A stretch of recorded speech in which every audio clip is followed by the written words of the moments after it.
Well, all right. Forgot to close this. What is going on, everybody? Welcome back to the channel. Welcome back to the railroad. How are you guys doing today? A little different. We got to I got to do some maintenance. Now, I haven't got the lube and whatnot for my locomotives just yet. Going to be doing that later on this weekend. However, generally, with every model railroad, and every model railroader knows, I thought I just saw a piece of scenery material. Scenery material, dust, dirt, grime, all that good stuff. You can have a naturally just clean, you can keep a clean house. You can do all that good stuff.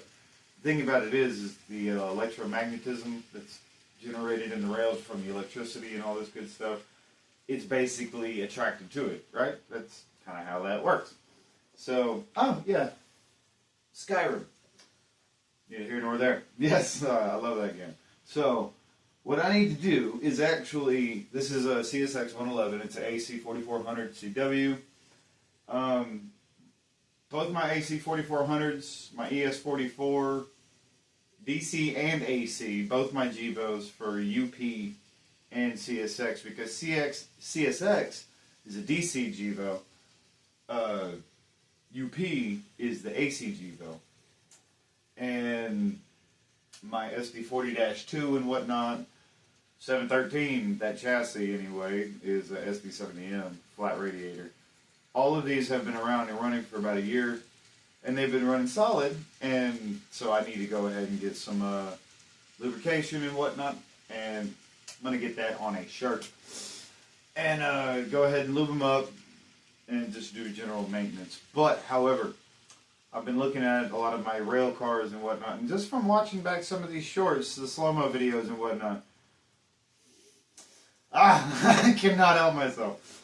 But I noticed where there's a lot of dirt, grime, debris on my wheels. And it's not until I'm watching this stuff back, and I see it, zoomed in with the light on, that I'm like, oh, that's dirty. So we need to go ahead and take care of that. What I'm going to do is actually, I was going to do a whole thing where I'm going to shunt 6111 into its thing. I will shunt 6111, the locomotive, into its track, because it will be going into that track. However, I'm actually just going to pull the cars off one by one. And then we're going to go ahead and send UP outbound from the general world itself, because it needs to go ahead and go to that slot over there, because it parks there best without any sort of repercussions. I was just talking about how I need to get 111 stopped and into the siding over here, so let's go ahead and do that. Disconnect from the train. Pull her forward just a little bit. I'm going to back her in there naturally. I don't want to... I mean, even with, Kato not having all the separately applied details and whatnot, these railings and the horn and all this good stuff, those are separately applied, and those are rather sensitive. It's not something you want to just pick up off the rails unless you absolutely have to. I would rather actually just disconnect the train or the locomotive from the cars, and then just go ahead and keep it on there. My dog Cinnamon is whining outside of the door, but at the same time, she does not understand that I've tried to record this twice, and both times you want to make a whole bunch of racket. I love her, but she is not a good filming buddy. At all. Alright, so I got that one set to depart. Let's go ahead and get these guys off the table here as gently as possible. I basically have to go ahead and just, scrape the dirt and whatnot off the wheels. Now, right this very second, I do not have an actual official cleaning station. I know that there's several different ways to do it. There's actually individual tools that you can get, from what I've seen and what I've gathered. But I have ye old X-Acto blade, and I've, over the past year or so getting back into this, I've gotten extra blades and then kept some. I forgot this one. So this one actually, I kind of messed with this one a little bit. This one was supposed to go on my CB&Q train, but I've discovered that my SD24, as beautiful and as lovely as it is, it really could only pull about 7 cars before it gave me fuss and just could not pull any more than that.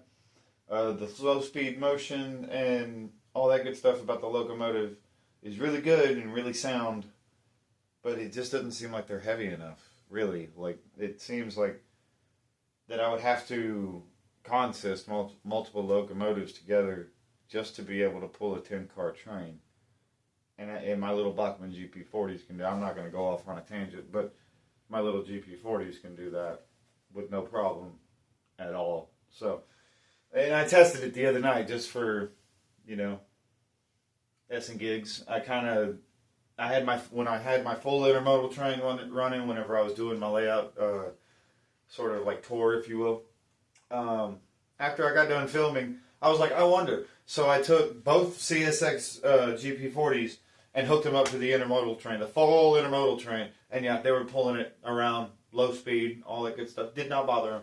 So, yeah, just Atlas, y'all are doing a good job.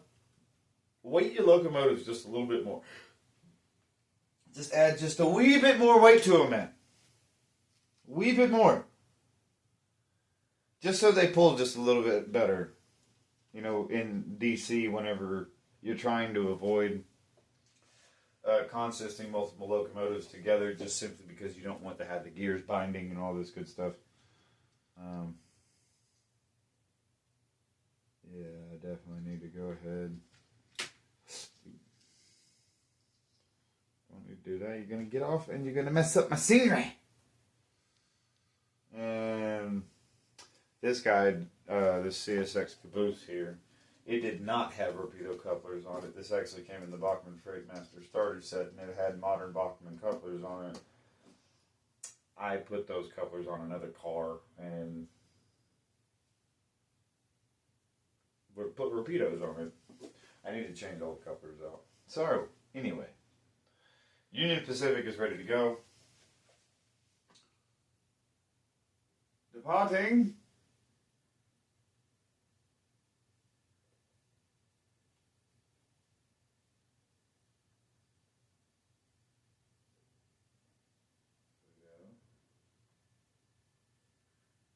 She's coming. She's going. Just give her a second. She's coming. You probably see the kitties. They're napping.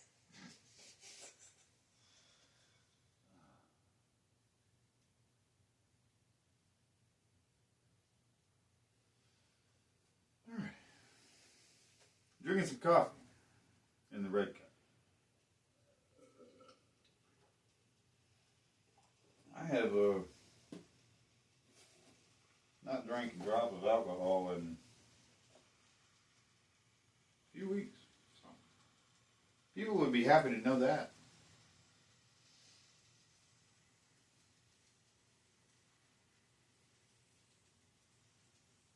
Alrighty.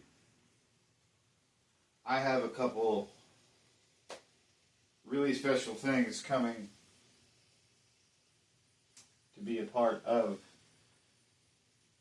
the excursion service as a whole.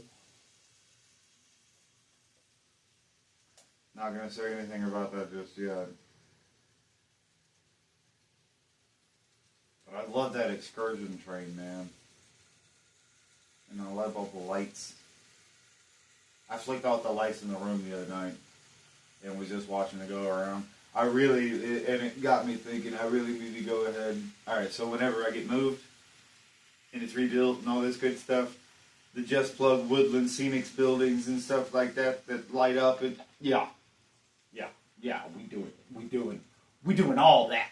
We doing the street lights, we doing the crossing guards and all the automatic crossing, all of it. We're doing all of it. Yes. Yep, we're doing it. I made up my mind. Anyway, so go ahead. Cinnamon, I'm sorry, baby, but you have to sit outside. Alright, so this guy doesn't really seem like he's all that old. Quite a bit of dirt on him. These They're plastic wheels too. These ain't even metal. And what's crazy is I clean my track pretty regularly, but even still, like I was saying with the electromagnetism, your stuff's gonna get dirty. You know what? This actually really didn't have anything on it. I think it was just the lighting in here. Because this car is not that old. Not old at all. This car, this Bachmann car, I know I did see a dot or a spec. Again, this car is not that old either. Old enough where it's got some run marks on the wheels. Because I run my trains now, I really do. This is like one of my main hobbies. I don't even really play that many video games anymore. I beat Red Dead 2 a couple months ago. And it really so I've been playing Red Dead 2 for the past, few years since it came out. But I've always stopped myself from finishing it all the way through. I knew how it ended. And I saw videos of how it ended purposefully because I didn't want to finish it as Arthur. I just wanted to let him live. But that, at the same time, that was something that was inside of me that did not like the idea of letting go and then, letting go in general, and then just moving on. And that game itself really helped me do that with a lot of different things in life. And I'm not the only one that it did. But then it's like after I finished that game, I didn't find myself wanting to play any more video games. Not like that. And maybe it's just right now, I just don't really feel like playing anything right now. Now when GTA 6 comes out, obviously your boy is going to get GTA 6. I'm going to be playing some of that, but I want to do the content a little differently.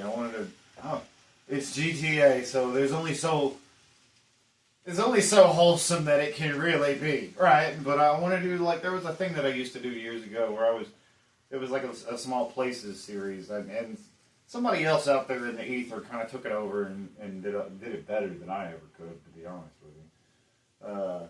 Way better than I ever could. But the idea and the concept was, and this was back in, I want to say 2015, 2016, long before Rockstar had utilized 1/5 of all the stuff that they had now. The video concept was places, and I showed off a bunch of different mansions and just different places in the world that were just not used, whether it be from single player or multiplayer. And so the vibe of those videos will more or less kind of be like that. Kind of be like, hey, let's just walk around. Let's just go around and explore. Let's just see what's out here. Not purposefully trying to go out of my way to do a whole bunch of crude stuff. I've started to see video games in a different way.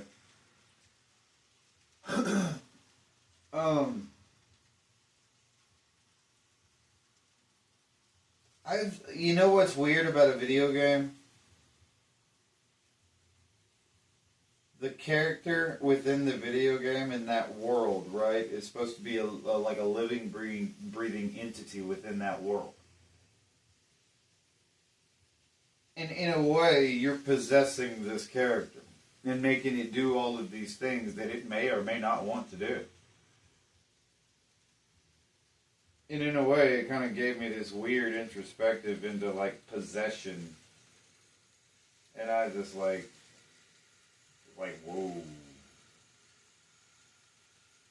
And that's one of the reasons why I kind of got away from a lot of the video games that I was playing. I started to see it differently. And maybe I'm just an oddball for that. I don't know.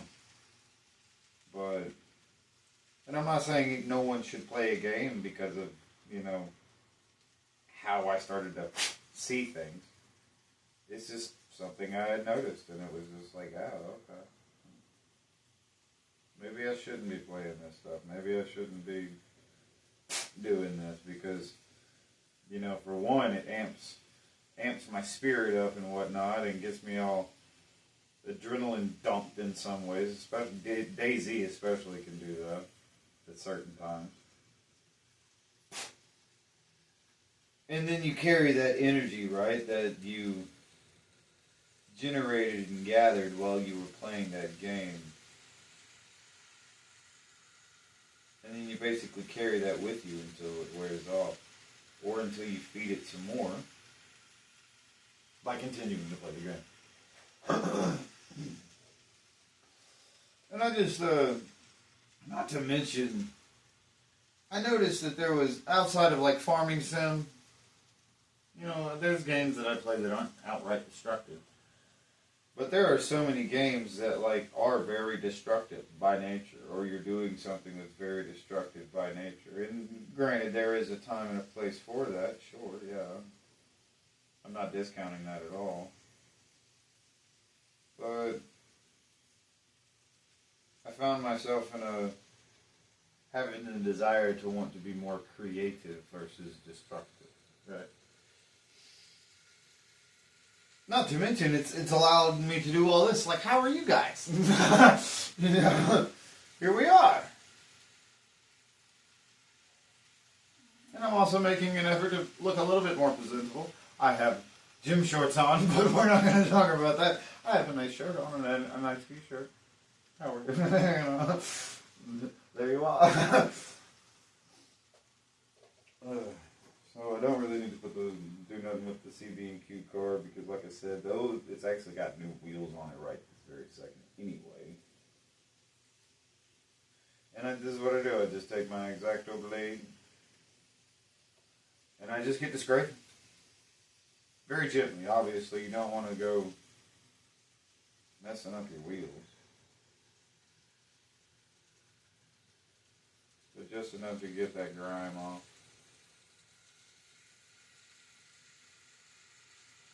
Man, that excursion train looks good.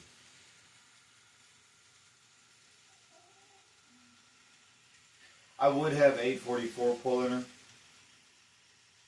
but the sidings that she goes to in transit, both or in destination between the town itself and the away place, which is away from the general town down there. They're not long enough to be able to accommodate parking the entire train and the locomotive there, and I only have one extra turnout or one extra siding that I could dedicate to a parking place, and I really don't need to dedicate that to a parking place if I'm not having a locomotive connected to an entire train, because that slip or that siding is actually just perfectly long enough for me to get my CB&Q train and my Amtrak passenger train both parked on that siding whenever they're at different places in the world, or in opposite ends of the world, which allows me to shuffle around some of my other longer trains.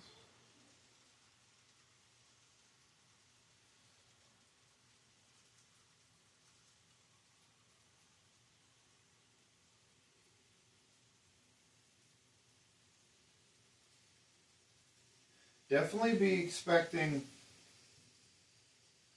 some stuff in HO scale. Again, I have not given up on that. That track, I have a strong suspicion that the track itself and the power supply, they're just so ancient and so old that I just don't feel like they were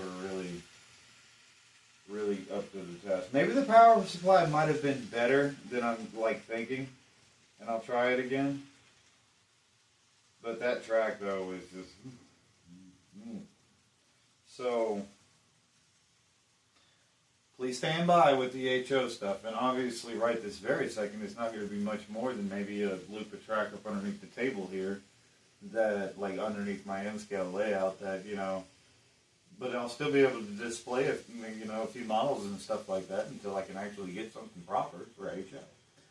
And it won't be nothing huge, but I'm thinking I think I've said this before in a video, I'm not sure, but this table was originally built with the concept of running HO on it. Matter of fact, I don't know if you guys will be able to see it well, but this is the Jupiter. She's a 440 American type. Yes, she's missing a few pieces and parts. This locomotive itself, I was 8 years old, I believe, whenever my grandfather started to build this and had this running on it. Oh, I'm 30 now. I'll be 31 here in just a couple months. So it's been a long time, like really, really, really, really, really long time. And yeah, like this isn't even. I know it's DCC and sound ready, but other than that, it was just a plain DC locomotive. And so I'm thinking that this table will probably go back to being an HO, like it'll be connected with the bridge and have the 3x7 to go with it. It'll be a little tight with the 3x7, but it'll be something halfway, something decent I can display some models in HO. So, and that kind of goes back to my roots a little bit because my grandfathers were the ones who had N-scale at the house. I had I think it was 2.5 foot or something like that, 3 foot roughly, by like 5 foot, 6 foot little table that my grandfather put together for me, and it just literally had an oval of track with one turnout, and then I had another turnout there to have a where I could park a couple things. That was it. And that was my HO scale stuff.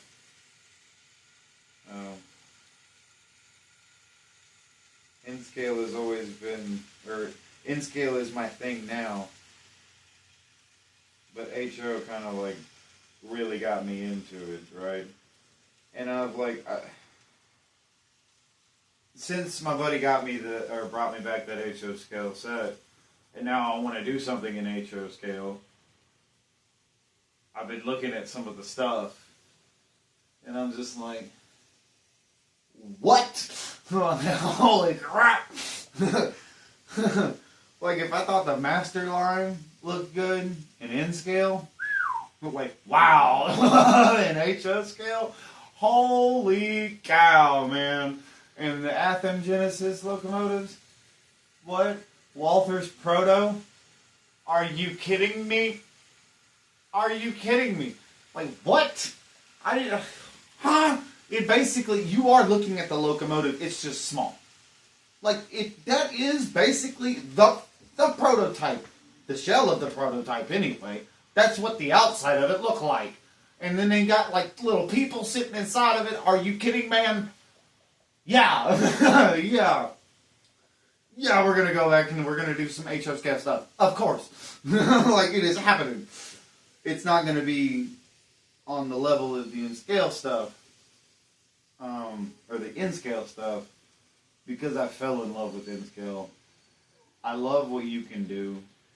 And I love just how realistic and beautiful that you can make this stuff look. And I'm sure you can in HO as well. Matter of fact, I don't doubt that you can't. I would argue you could probably make some stuff look more realistic. But the space that is required to really do HO right, to really give it justice, to make it look good, and to make it, where the trains have some real space to run, you need some space. You need some real space for that. So that's why I was thinking, it'll probably just be small with the HO stuff. It'll probably just be a couple tables connected together. But I will be able to display some models. That would be cool. Like, that'll be cool, And that would go back to, like, real childhood for me. That would basically be bringing it back home. That would be coming back full circle. For me to have HO stuff again. And just to run some stuff in HO. And the thing is, because I'm focused on N-scale as a primary, like this is really my primary thing, I love N-scale. What stuff I do have in HO, it won't be nowhere near as much, but it'll be quality. Real quality stuff. From the track to the rolling stock to the locomotives themselves, everything is going to be, I will not I'm sorry, Atlas, but your train man line will not touch my freaking rails. The only starter set type locomotive that's going to touch my rails is going to be. I have one in mind, and I'm not going to say it yet, but it is a CSX unit. It comes in a starter set. That's all I'm going to say. And that's the only one. All the other ones are going to be real pieces of artwork, and they are. Like, geez, everything in the Walters Proto line, and everything in the Athearn Genesis line, and everything from Scale Trains obviously looks good. Although Scale Trains really has me wondering right now if I should ever actually like mess with them ever again. I still need to send this locomotive back to them. It's just been so busy. I hadn't been able to get away from work long enough to be able to do it. So I'm thinking that I really need to get some stuff done this week, it being a pay week. So more than likely what I'm going to do is take off like a half day on Friday or something like that. Or I might just take the day off. Not sure. Because I got to go look for a car and stuff like that. So I need to more than likely take the day off anyway, just to go make sure that I can really just go do that.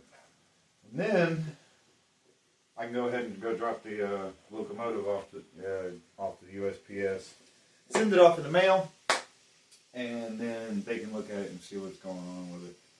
Maybe it's my power supply. Maybe this Kato Starter Pack power supply is really, really good, but maybe it's just not what's needed. Maybe I need to go ahead and think about upgrading to an MRC power pack. Like a real one, a good one, a good DC power pack. Like no bull crap, one of them ones that cost like $130, $140, and everybody's like, why do you need that? Well, after a year in with this Kato power pack and whatnot, I'm starting to see where you might actually need one of those, especially since it's expanded, and I still want to stay in DC. I'm not like, I don't have nothing huge like that, and I still want to do it the simple way and the old school way and whatnot because I just like it. Do I like DCC and sound? I've been around it. Yeah, I like DCC and sound. It's really cool. Some of the stuff that you could do.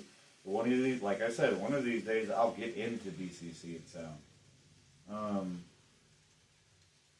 I might make it a point to get into DCC and sound early with HO because I don't really have much HO stuff anyway. So I might just go ahead and hit the ground rolling with DCC and sound on that aspect.